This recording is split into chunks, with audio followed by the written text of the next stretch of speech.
Hey everybody, Dan Holstein here, helping your business take flight. Hey, have you ever had one of those days where you're really busy and at the end of the day you're like, wow, I got nothing done. I was just reacting all day long. If that's ever happened to you, you're going to want to stick around and watch this video. I'm going to be sharing with you 3 strategies on how to get your time back, be more productive, get more done in less time so you can grow your business. Stick around.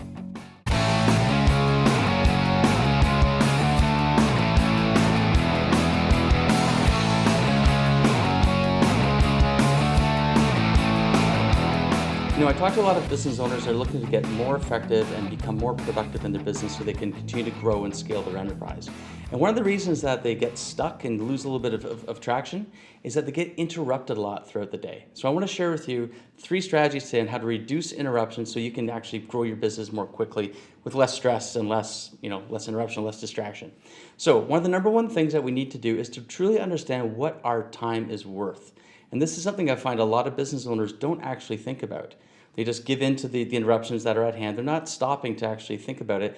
What is this interruption going to cost me? What is my allowing this interruption to continue ongoing going to cost me? So here's one very, very simple way to calculate what your time is worth in the business. First of all, take your yearly revenue. Let's say, for example, it's $5 million.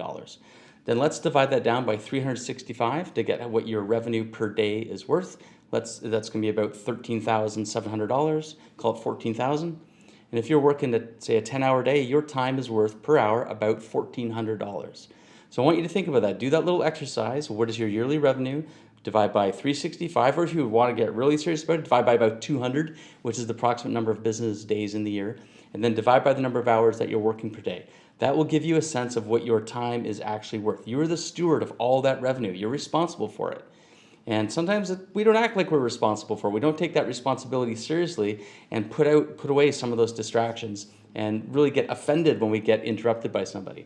So let's get back down to the source of the interruptions. Now that we know what our time is worth per hour, let's look at what leads to interruptions happening. Well, it's a couple of things. As a busy business owner, you may spend a lot of time outside of your office or shop dealing with suppliers and customers and things like that and actually generating business. And then when you're back, you might get everyone descending upon you, looking for information, wanting help with things. So and why does that happen? Because you're the brain trust. You've got a lot of information that your team needs, and they need to get it from you. It's not been put into a system that they can access easily.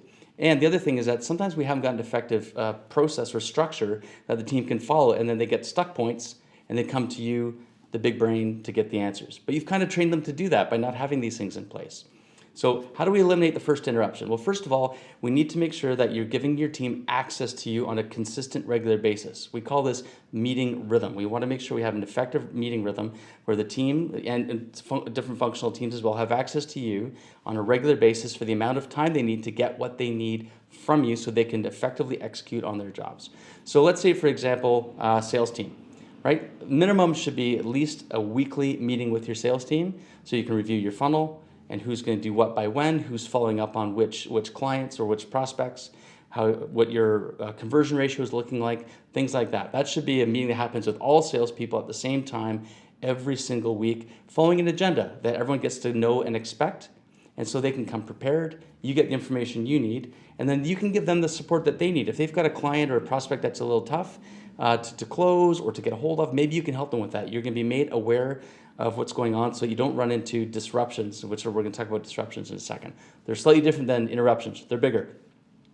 The next thing is a daily huddle. And what's the purpose of a daily huddle? It's a stand-up, quick meeting with about 1 minute per person, attention for 1 minute per person, around what are we focusing on today, what's going well, and do we have any challenges that we need support with?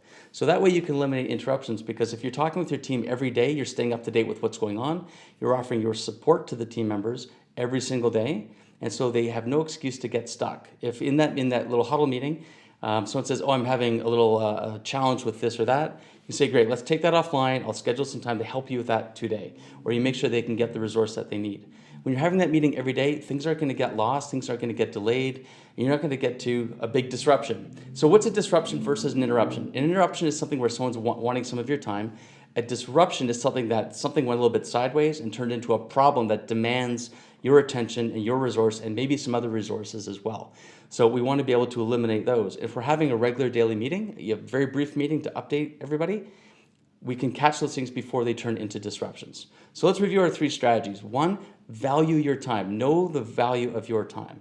And this is a good exercise for your team as well. If you've got functional departments where someone is revenue responsible, they should know the value of their time as well so they don't get interruptions. You've got to model that behavior of being, internally offended when an interruption happens and having a commitment to finding or creating a system to prevent that interruption from happening in the future. So you can actually focus on doing what you need to do in the business. So that's number one, valuing your time. Number two, have regular, structured, agenda-based meetings with outcomes based on who is going to do what by when every single week.